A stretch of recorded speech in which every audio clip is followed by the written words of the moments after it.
going to start by removing the wheel, 19mm socket, remove all of these little caps that hold on your hubcap, if you have steel wheels with hubcaps, that is.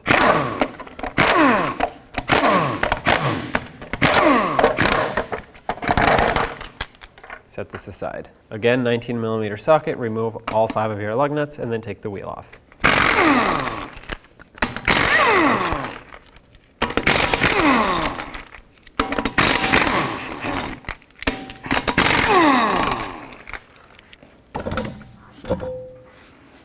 Now with the wheel off from underneath, you can see where the lower ball joint pinch bolt is located. I'm going to hold this nut with a 15mm wrench, and then I'm going to use my 16mm socket on the bolt side. And the reason I want to do that is so that I can, with the gun, forcefully spin the bolt out of there.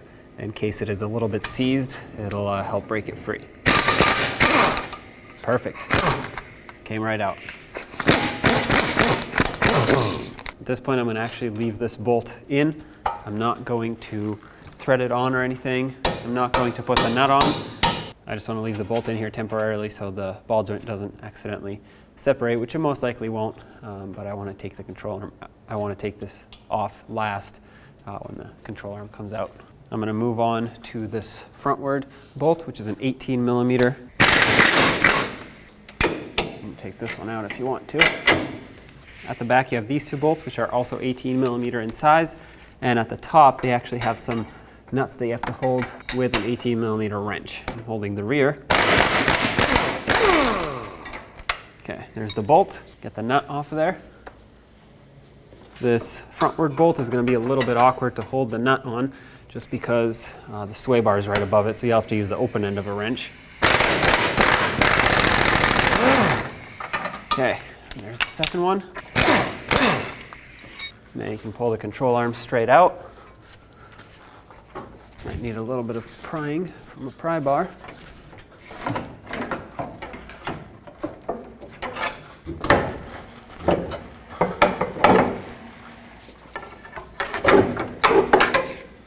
There we go. All right, now this is when I'm going to remove this bolt, the pinch bolt for the ball joint. Now while I'm supporting the control arm, I'm going to tap it down with a hammer.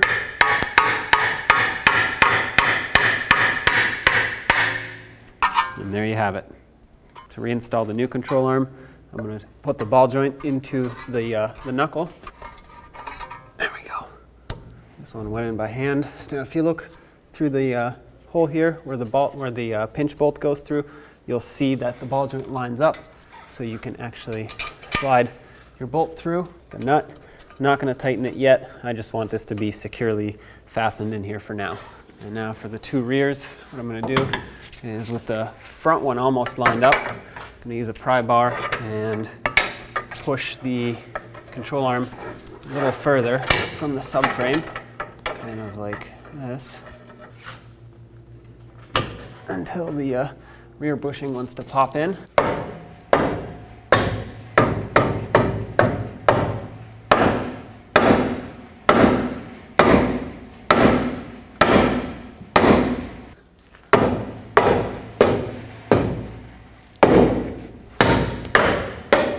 Okay, there you have it. It's lined up. Grab something that can support this lower control arm and push it up. If you're on the ground, it's most likely going to be a jack. If you're on a lift like me, a pole jack. And line up the bushing.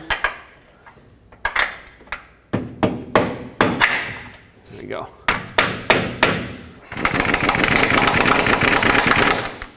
Very easily, perfect. Now let's get the 2 rear bolts on.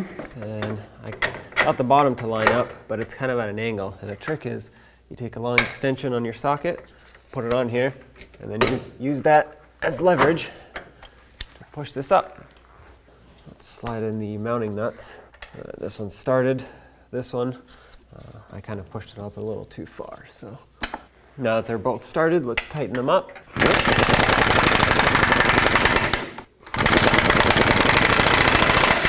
Okay, now I'm going to torque these to 37 foot-pounds, and then an additional 90 degrees each. That applies to the front bushing as well. But before we torque the front one, we'll raise it at right height. So let's get these torqued first, then we'll move to the next one. 37 foot-pounds. Make sure the nut doesn't spin up top. This one doesn't spin, and it was already almost tightened. So now let's do 90 degrees. Now I have a torque wrench that can do degrees. If you don't, just grab a breaker bar or something, and 90 degrees is only a quarter of a turn. Just take a point of reference on the vehicle or mark the bolt or whatever you want to do. But basically, a quarter of a turn is what you want to do. Making sure that the nut does not spin.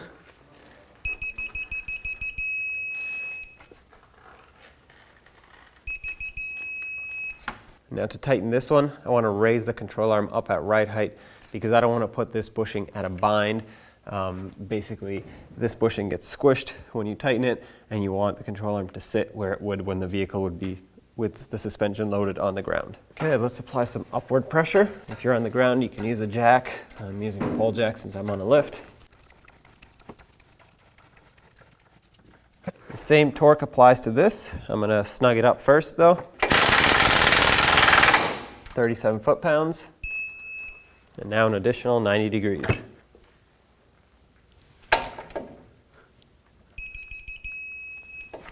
Now let's lower the support, and then we can tighten up the pinch bolts for the ball joint. Let's snug it up first. I'm going to hold the nut side. So the torque for this one's a little funky. You have to torque it to 37 foot-pounds, reverse it 3/4 of a turn, torque it to 37 foot-pounds again, and then do an additional 30 degrees. So I'm going to hold the nut side, and I'm going to torque this to 37. Typically you'd want to torque the nut side, but because of the knuckle here, the way it's positioned, I would have to use a swivel, and that kind of kills the torque. So let's torque the bolt side and do our best. Okay, so that's 37. I'm going to loosen it up 3/4 of a turn.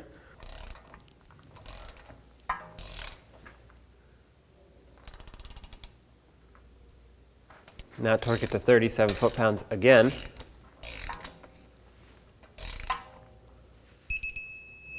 And now an additional 30 degrees. Right there. Let's get the wheel back on.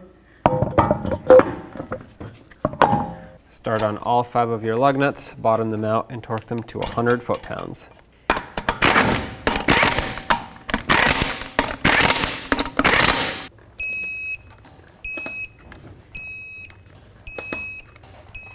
And now if you have hubcaps, go ahead and put those back on, and make sure that you line up this hole with the valve stem, otherwise the valve stem will get crushed.